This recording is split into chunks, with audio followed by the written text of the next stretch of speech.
Hey everybody, welcome back to the Wacky Wonderful Show. Yes. I'm Joe. I'm Wyatt. Thanks for being here. I've realized something. Every week, well, the past like 3 weeks, we have been one off on what week we say that this is for Star Wars. This is week 3, but it's actually 4. So I'm not going to try to guess. I'm going to guess. I'm going to say this is week 6. You think? I think it is. The last week of Star Wars? We planned on only doing 6 weeks. We did. I think this is it. We can roll it over into one more. If this is the last week, I feel like it can't be the last. I feel like we need at least one more. I'll tell you in a second. Maybe it doesn't feel like 6 weeks because it feels like we've been doing this longer. Yeah. Or something, but it also doesn't feel like we have enough episodes because we skipped 1 week. Okay, so, this is week 4. I still have to edit one, so this is week 6. This is week 6. Wow, we said this would be a 6 week episode. It doesn't mean it has to be this week. We could we could do 7 episodes and end the Star Wars. Yeah, I mean, what day does Kenobi come out? I don't know. I feel like it's March 25th. Really? What's it, 22nd? Hold on. I feel like we kind of have to end the Is Star Wars. Is it really coming out in this week? I think so. I could be wrong. All the memes I've seen are Darth Maul, and it's like Star Wars fans on March 25th. Kenobi. Hold on. Kenobi show release date. March 25th. All right. So we have to do another week. We have to do another week. That's coming out this weekend. Yeah, we have to do another week. Yeah, we're doing one more week. So that we can talk a little bit about Kenobi. We'll finish we'll next week.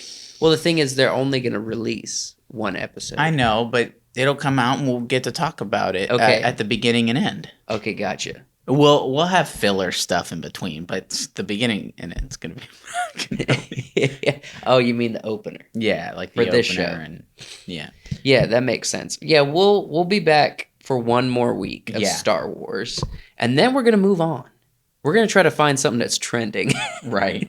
Because although we do love Star Wars and we do put a lot of emphasis on Star Wars, our channel, I don't think YouTube likes our Star Wars content. Star Wars content, yeah. Yet. What's up with that, YouTube? Come on. I don't think they know. We're funny. They like a lot of things. We're entertaining. That we've done. They enjoyed Arcane. They didn't care for Harry Potter. Yeah, wow. But that was also not really trending. Well, it was trending at the time. The Harry Potter the documentary. Like that premiere thing was coming out on HBO Max. Yeah. Arcane was popping when we did Actually, Arcane. we were at the end of it. Yeah. And we still got some viewage. We were toward at the end of Arcane, and Star Wars, we started this during...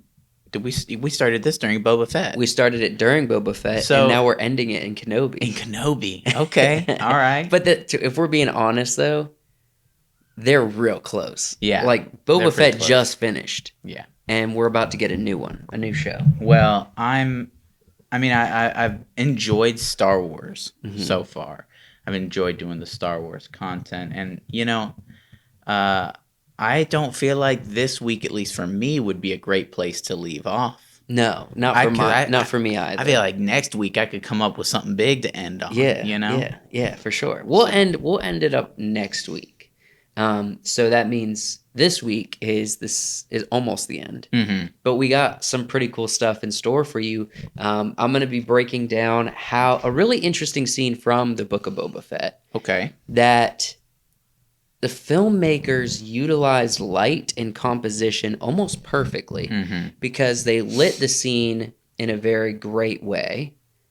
But a lot of people would be tempted to, once it's lit cool, to just be like, oh, any angle works. Yeah. But they actually had a lot of intention behind the way they chose the angles, the framing.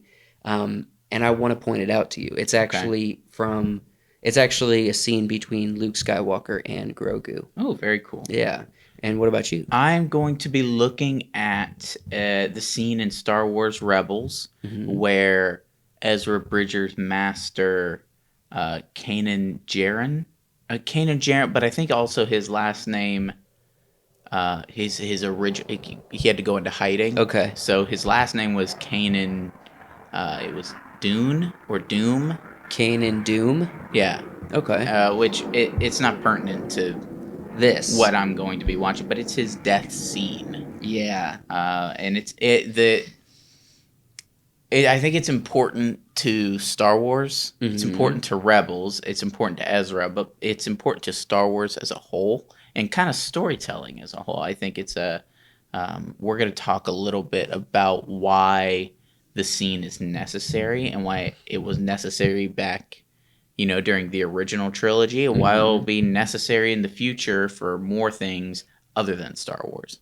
You had mentioned this character in one of your earlier videos, breaking down what to expect from the next generation of Star Wars. Yeah. Not necessarily his character to expect, but you brought up the fact that he was... Ezra? No, not Ezra. Oh, Kanan. Kanan, yeah.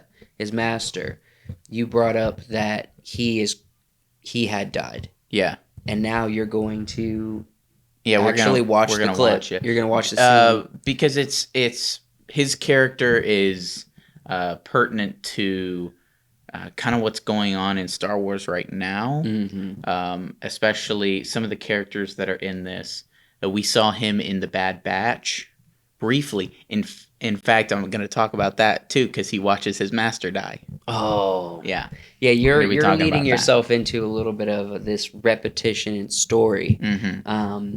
It has to do with masters and Padawans. Yes, and I'm not entirely sure why they do it this way, but maybe you have some insight you can give to us. I'm going to be kind of looking at it from that storytelling angle. Yeah.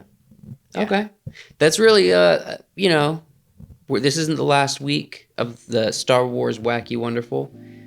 We'll have one more week, but we do need to go ahead and get into this, and we'll be back at the end to wrap up our thoughts and discuss any more regarding Star Wars that we might have. Yeah. All right. We'll see you at the end.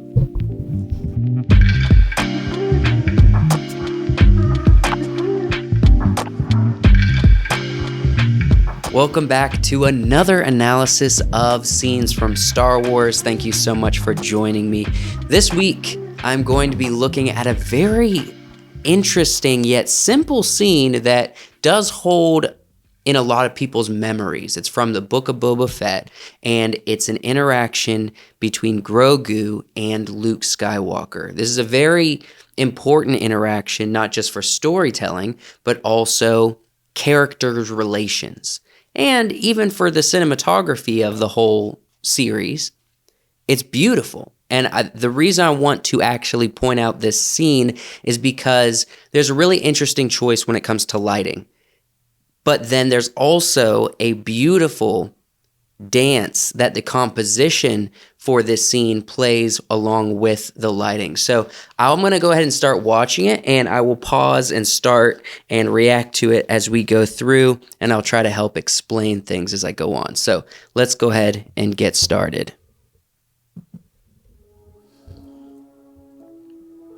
The Mandalorian wanted you to have this.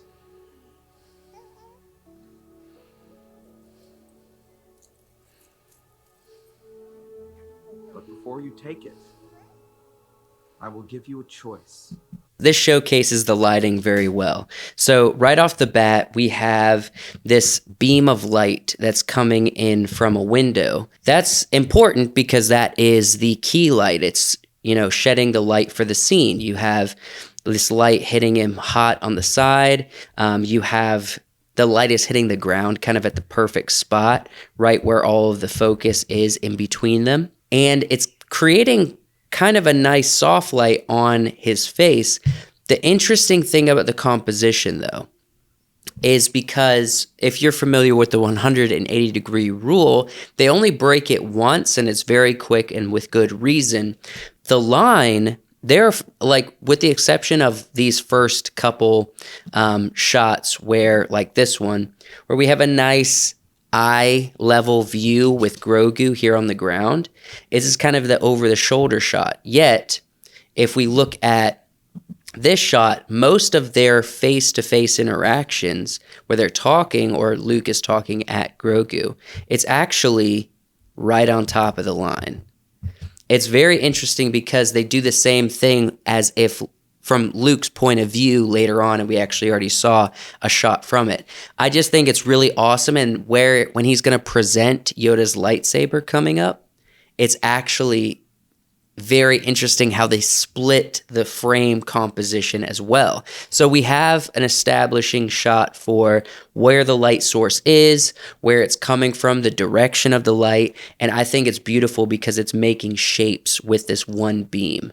So, but what I mean by shapes is it's actually creating an awesome triangle in our frame here. You see that? And it's also doing other triangles down here. I think it's a lot of fun, and it actually gets more interesting as they stay consistent, yet get creative with the visual storytelling. And this is the shot where they broke the 180-degree rule. They crossed the line to show Luke's hand picking up the lightsaber.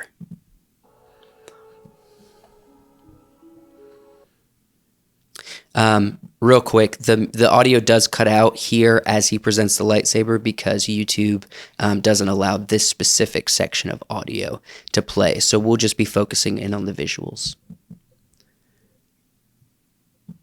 So right here, it's going to show it again, but this is what I was talking about where they're splitting the screen with the lightsaber. So the cool thing about this is when he lights up the lightsaber, it's right almost perfectly centered with the frame. That's also cool because we know the focus of this scene is that the conversation that Luke is having with Grogu is his choice to either go be with the Mandalorian and live a regular life almost, or become a Jedi. And the lightsaber is the Jedi symbol in a lot of ways. It's the visual cue we have for Jedis. And so the focus, if you would say the MacGuffin, maybe, of the scene is actually the lightsaber. Like the first presentation of this lightsaber is front and center.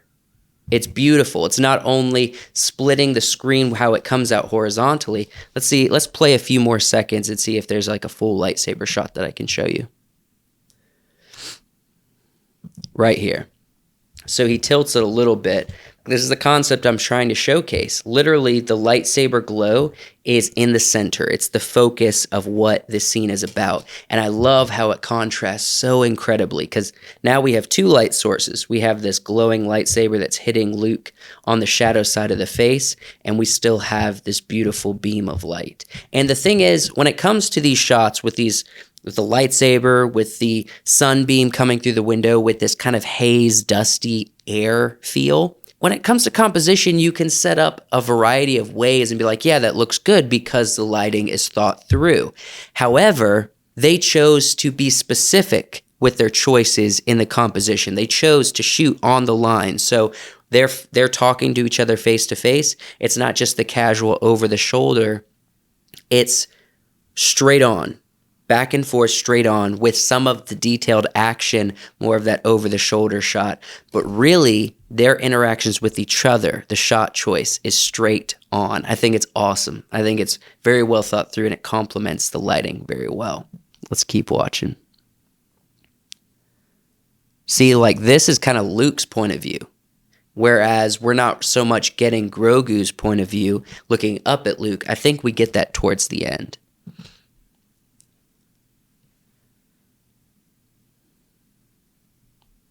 And it's actually interesting in the edit as well because Luke is presenting all of the information with Grogu. He's showing him the lightsaber, he's showing him the chain mail, and he's giving him this information, telling him about Yoda's lightsaber. And we're getting that point of view shot from Luke. But when it switches at the end, when Grogu has to make a decision and now the focus is on Grogu and what's going on in his mind, I think that's when we get Luke's close-up kind of point of view shot. There's the music. So yeah, this POV of Luke right on the line. You may choose only one. If you choose the armor, you'll return to your friend, the Mandalorian. However, you will be giving into attachment to those that you love, and forsaking the way of the Jedi. Just this depth in the image. We have another little kind of light being casted over on the side behind Grogu here. And that's beautiful because it contrasts well with the dark side that is the second half of the image. And it's cool how they use Grogu's actual body to kind of split the difference between some light hitting the wall and the dark side of the wall, the shadowed side. But if you choose the lightsaber, you will be... Oh, and this is actually, I think, the first time, maybe the second time we've seen this shot. Now that we're getting a little bit inside of Grogu's head, we're actually disconnecting from the point of view of Luke to Grogu. But now we're showing a behind the head shot of Luke, which is kind of implying that, okay, who we've been looking through the eyes of is actually going to switch, but we have to make the transition between from them to the next character in sort of a wider shot. First student in my academy, and I will train you to be a great Jedi.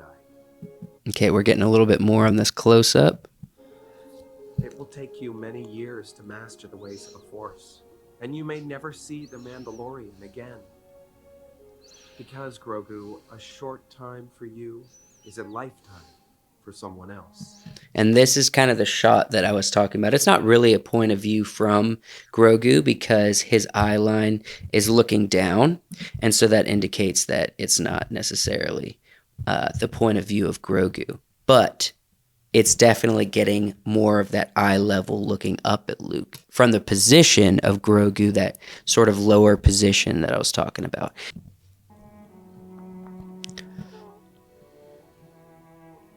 And then it kind of ends with this long push in that's very slow on Grogu as he looks back and forth.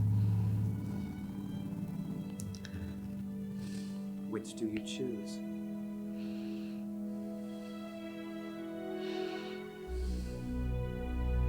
That's exciting.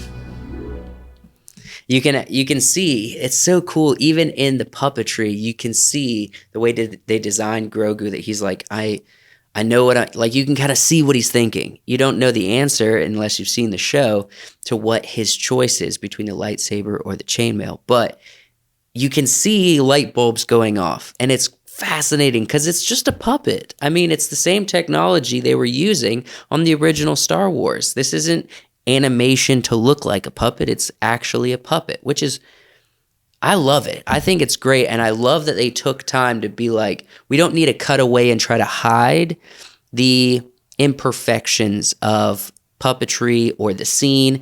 We're just going to do a long close-up push-in as he looks back, looks at one item, and then at the other item, and then back at Luke as he's asked a question, and then he sort of gets this idea. You could see his ears perk up, his eyes get wider.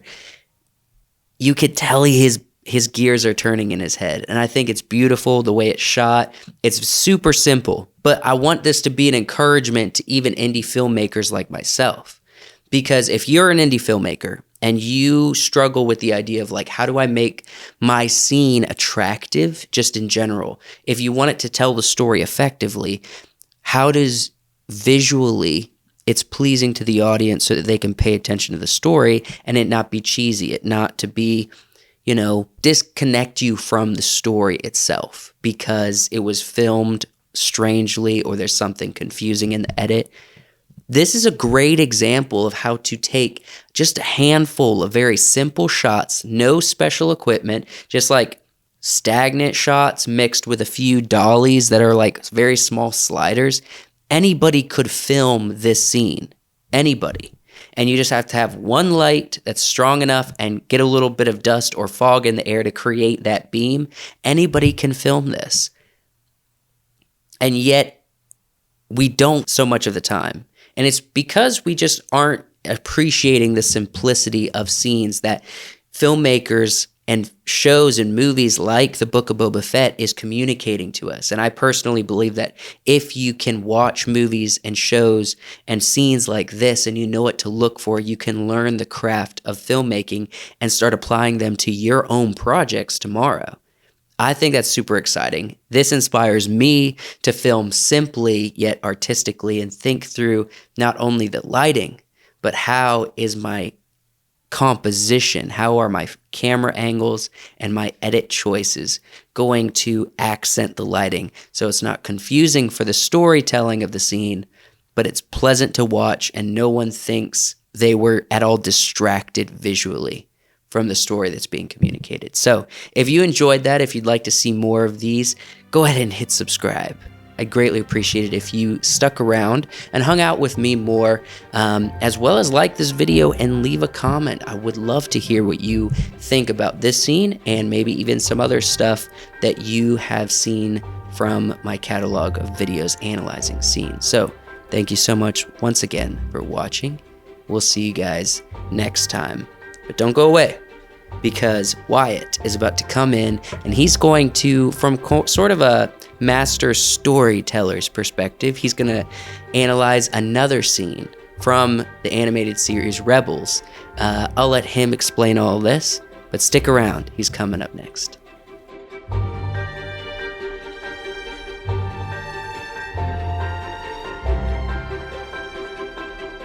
Hello and welcome back to the studio.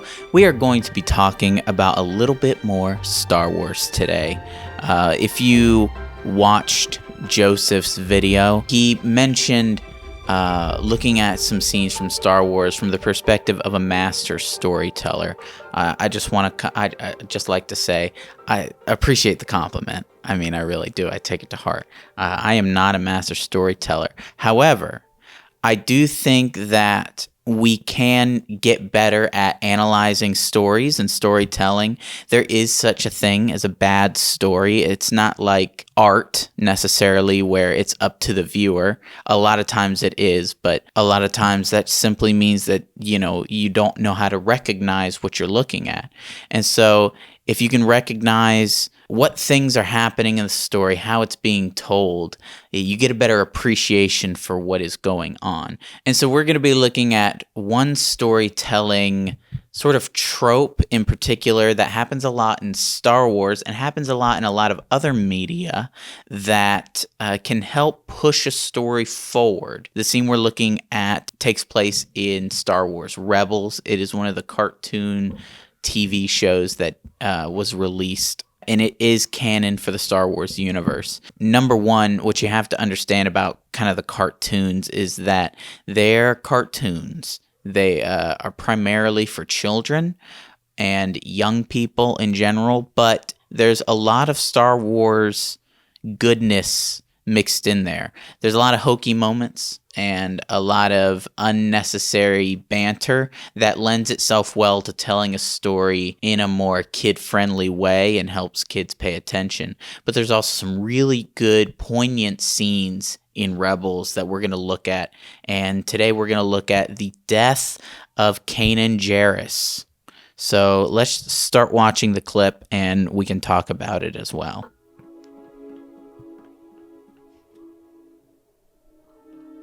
Kanan! I know what to say now. I love you. Must be the truth serum talking. No. So just for a little bit of context, Kanan and Ezra and Sabine, the characters that we see in this clip, had to come back here to save their friend Hera, who was captured by the Imperials. And it was there was some other stuff that happened earlier in the episode that led to this moment here. It's me. All me.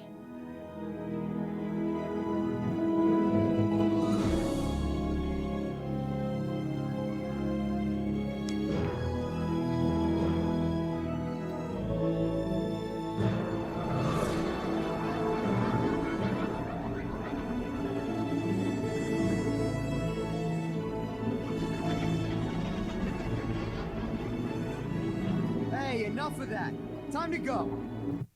So already we're establishing kind of a atmosphere of success. They've helped Hera escape. They're wrapping up some of the storytelling loose ends of Hera and Kanan's relationship and how they view each other and where they would like to go in the future. Really beautiful music, having the craft come in and light them up is really cool. And then everything kind of goes bad.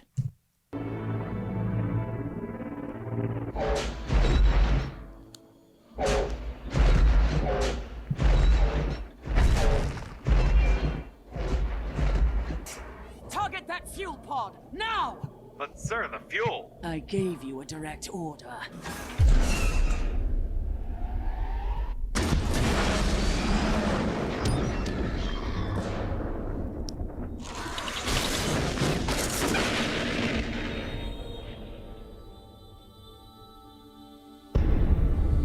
I just want to mention the fire in this scene is excellent. It looks really cool. The explosion looks really cool. The fire and the smoke coming up, it all looks really great. The important thing here, the storytelling key element, is Kanan sacrificing himself to save his friends, to save his apprentice. Just that kind of student watches their master die kind of idea. And we see this show up a lot in Star Wars. We see Luke watch Obi-Wan get killed by Darth Vader.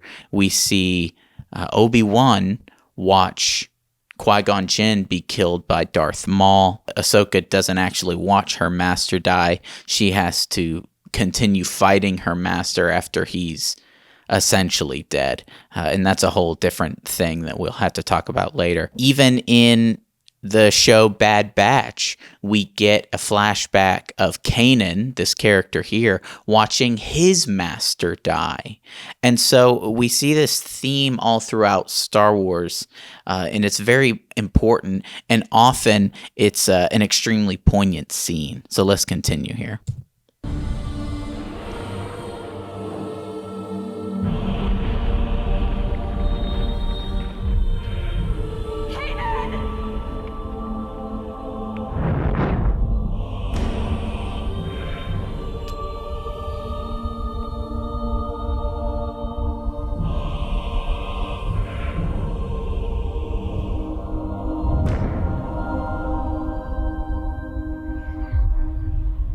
So just for context, Kanan is blind, and this is kind of his last moment. The show creators said that because this is his last moment, he is kind of merging with the Force as he's using that last bit of his power. The Force sort of almost grants a wish to allow him to see Hera one last time and to see Ezra one last time before he dies.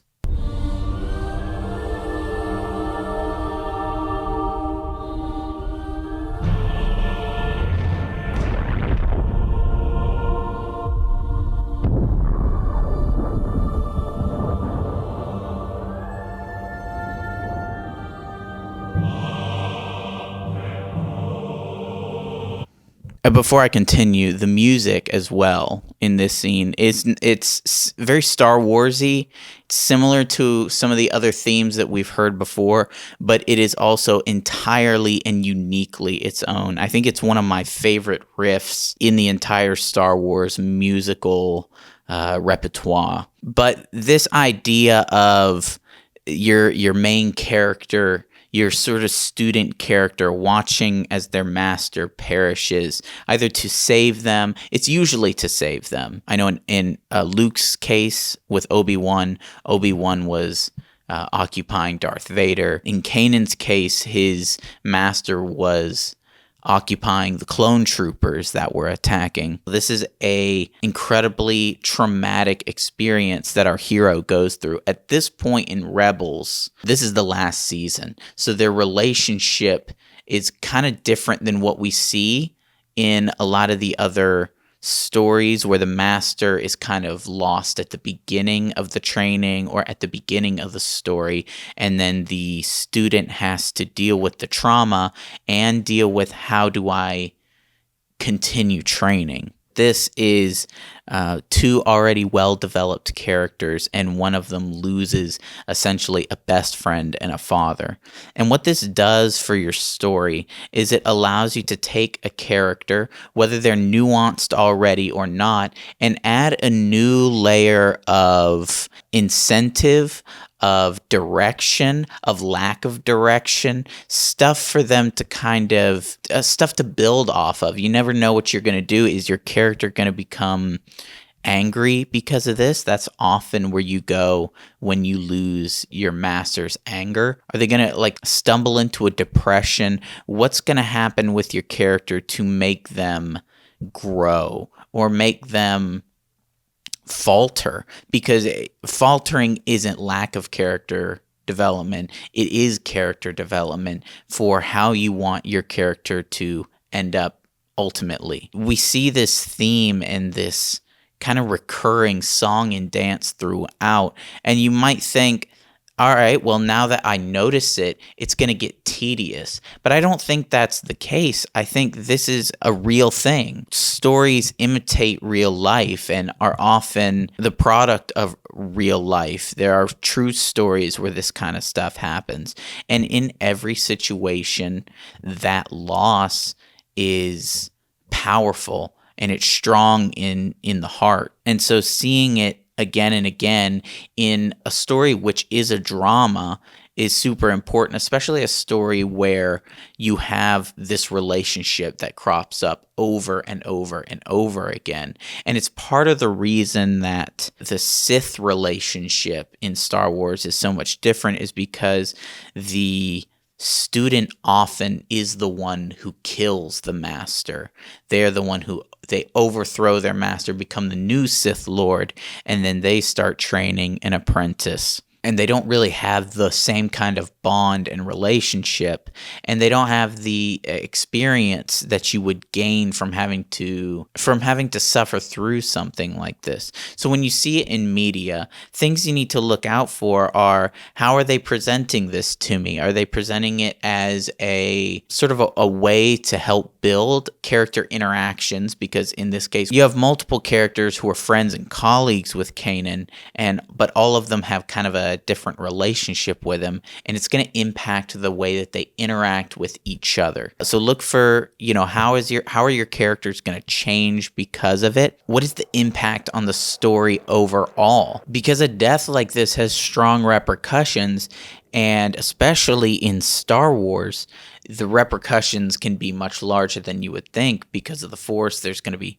ripples in the Force. We understand later that Kanan sort of communicates with Ezra through the Force in a kind of roundabout way, not as a Force ghost the way that Obi-Wan does, or that we assume Qui-Gon Jinn does with Obi-Wan. How is this death going to affect the world? You can also play it off as like, well, it's just death. It happens, and it doesn't really affect the world around them. It's not always a big explosion or something that kills the master. You got to look at it like that too. How is that going to affect your characters? Are they going to see this death as meaningless, and is that going to incentivize them to try to change the way things are, or to try and make sense of a meaningless act? And so I think this is a big thing to look at when you're analyzing stories. These relationships are important. So when a death like this happens, it's important to your characters. Let me know what you guys think down in the comments. Tell me, are there any other instances, especially in Star Wars, of this kind of master-student, the master sacrifices themselves and dies moments in Star Wars? I think there is one in Jedi Fallen Order, which is the video game, which I'm pretty sure is canon. So let me know what you guys think. Like this video and subscribe to the channel. Thank you for watching, and we'll see you next time. Freaking death on top of death on top of death Star Wars is. Yeah. And also love stories. I didn't realize that there was a love story between these two characters because I hadn't watched Rebels. Yeah. That, just the past, I don't watch hardly any Rebels, or I haven't watched much of Clone Wars. But just 2 weeks of you doing reactions to something that's in the more niche lore, super fan category. Yeah. It doesn't matter what age. If you're a super fan of Star Wars, like yourself or like our friend Seth, you watch these shows because you love Star Wars. However, I haven't. And it's not because I don't love Star Wars. Maybe it's just because I thought it's for kids. Well, it is for kids. It is for kids. And I think I made that... I think I made that kind of clear, maybe a little too clear. I was thinking about it's like maybe I really harped on that. This is for kids. Death. There is, and love stories. That's not what kids enjoy. And in fact, maybe little girls. There's a really dark scene in Clone Wars where one of the Sith, Asajj Ventress, she stabs a clone in the chest, pulls him towards her, and gives him a little kiss on the cheek. And I'm like, dang. Oh, that one hurt. Holy crap. There's a lot of Darth Maul wrecks some dudes in this show. Really just cuts people in half. They don't show it, but there's a scene where he lifts somebody up and then he throws his lightsaber at her. Yeah. And it's like, well, clearly she got impaled or cut in half. Yeah. So do you you believe are you a strong believer in the idea that when you get hit with a lightsaber it's complete cauterization right away? Yeah. Okay. Yeah, they show that pretty well, except for in the original Star Wars where Obi-Wan cuts off that dude's arm and there's blood everywhere. Yeah. So they don't, but they were figuring it out. They were figuring it out. They're like, wait, we didn't do any body part heat testing. Yeah. To see what would happen. Yeah, man. It's interesting that almost predominantly through this Star Wars series, you have focused in on Clone Wars and Rebels. Have you noticed that? I think I have, because I think it's important I'll probably next week do something in the realm of either the prequels or the original trilogy.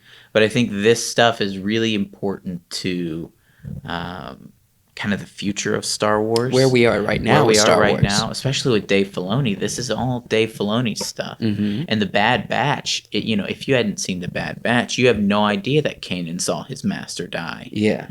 You have no idea that happened. They didn't show that in Rebels. I mean, if you haven't watched animated Star Wars at all, you're introduced to Ahsoka live action and not even know who she is. You don't even know who she is. Exactly. She's a huge character. Huge. She's probably top 5 characters of Star Wars. Yeah.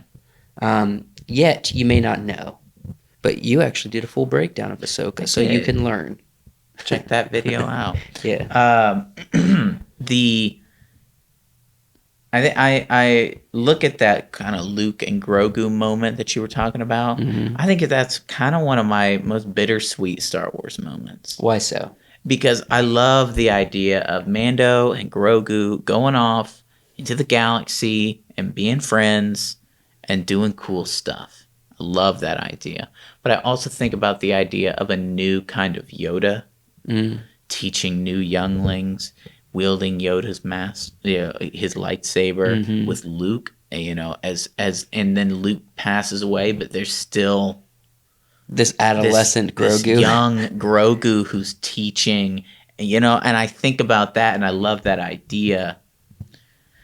It doesn't really hit you as hard as how long these creatures like Yoda and Grogu live until you see the expansion of it. Till you see the baby version of Yoda and you're like, oh, Luke says what seems like a short time for you is a lifetime for someone else. Right.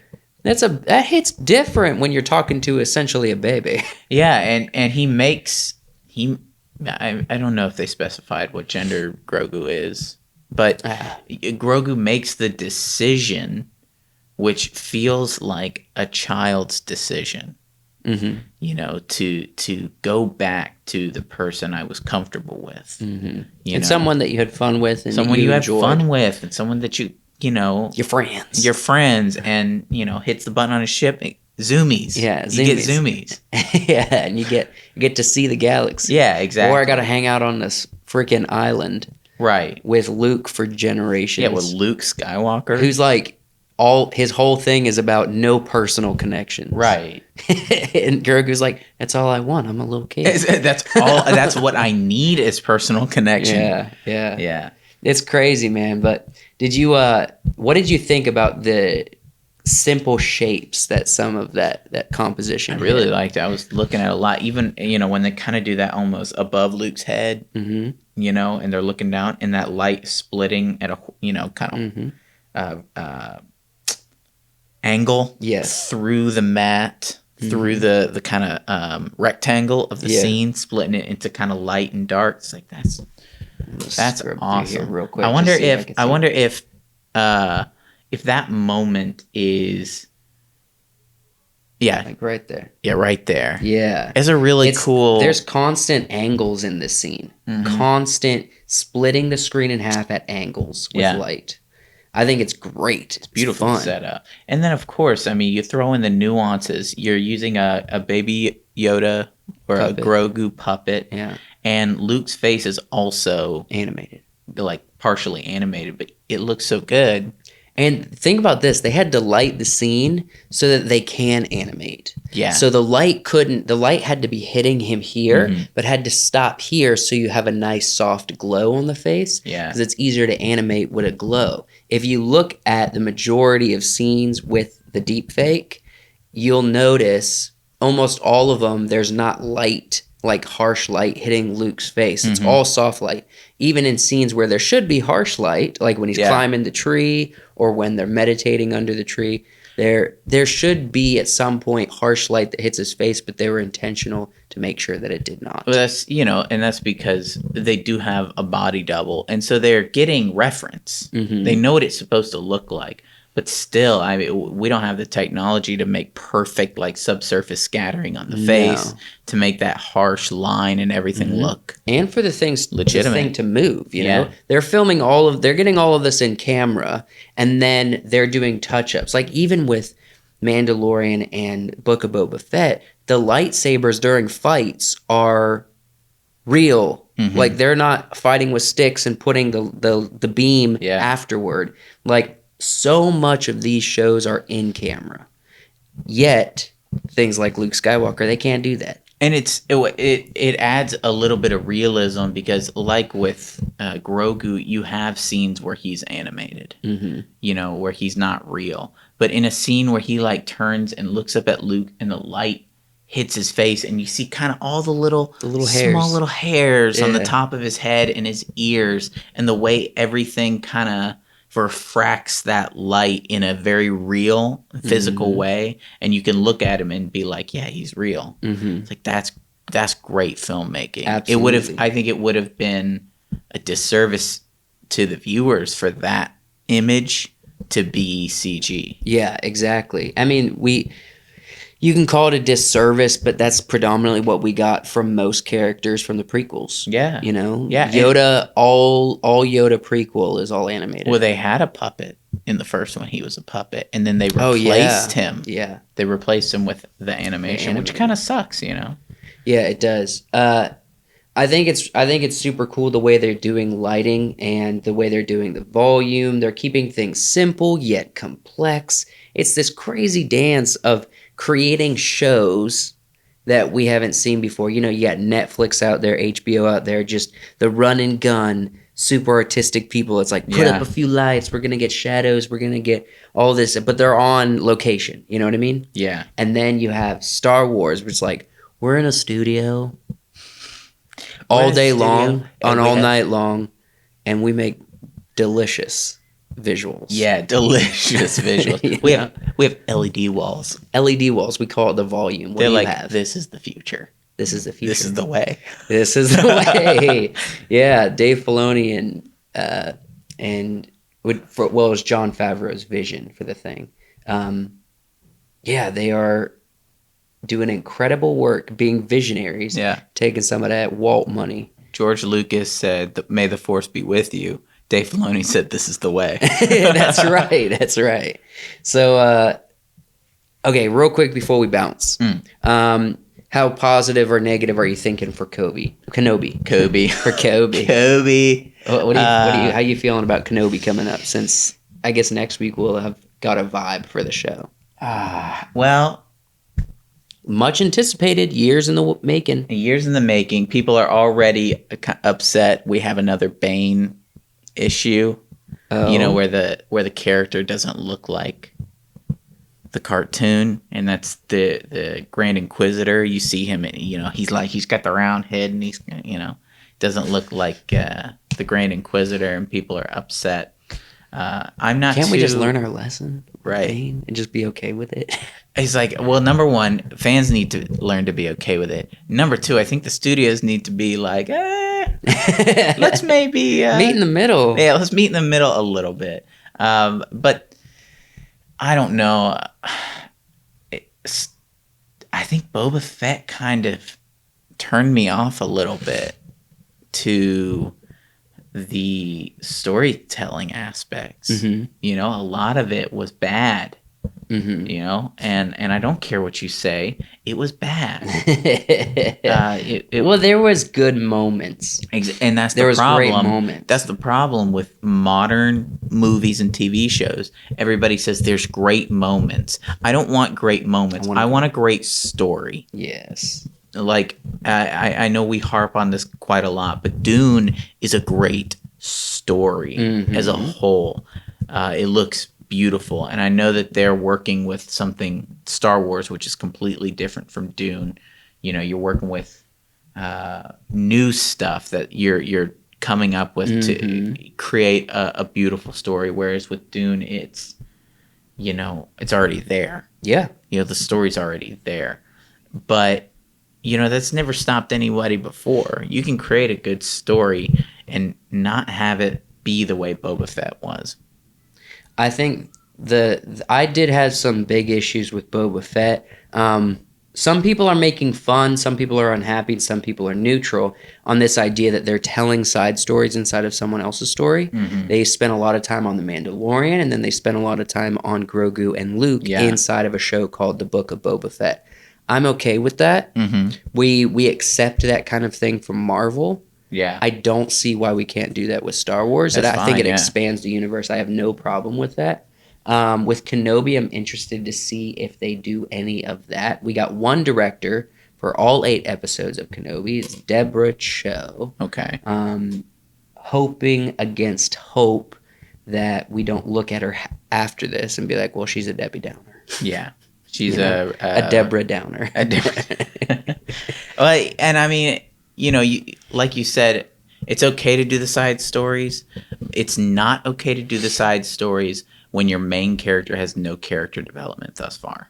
That's true. Focus in on who you're telling the story about first. Yeah. I think they would say there is character development, but then they're like, there's a lot of unnecessaries that makes it hard to see. And the thing is, it's like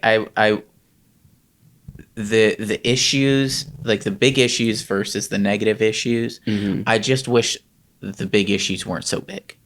I just wish the big issues weren't so big. Yeah. If they weren't as big, I could forgive a lot of stuff. Yeah. So you could be a forgiving man if they weren't as big. Can. Just as housekeeping while we're on the show, it might be interesting. What do you think about having mic arms and one for each of us? Ooh, Would you be into cool. I'd be into that. I mean, it has to be a conversation for later, though. Yeah. We'll have to talk about it with the whole group. Yeah.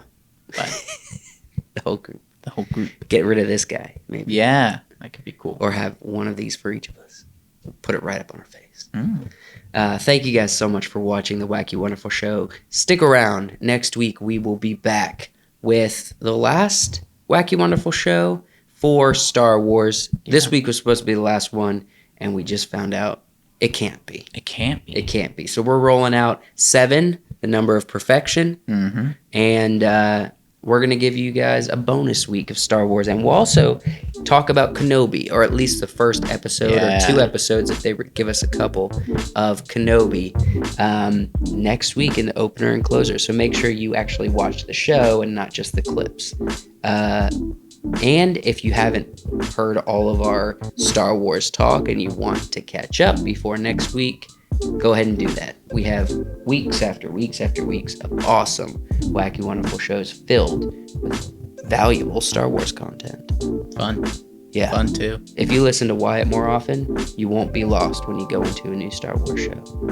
Yeah, you might glean something out of my videos, and you'll Definitely be like, will. You basically did video information for me when I was like, "Who's this guy, Cad?" Yeah.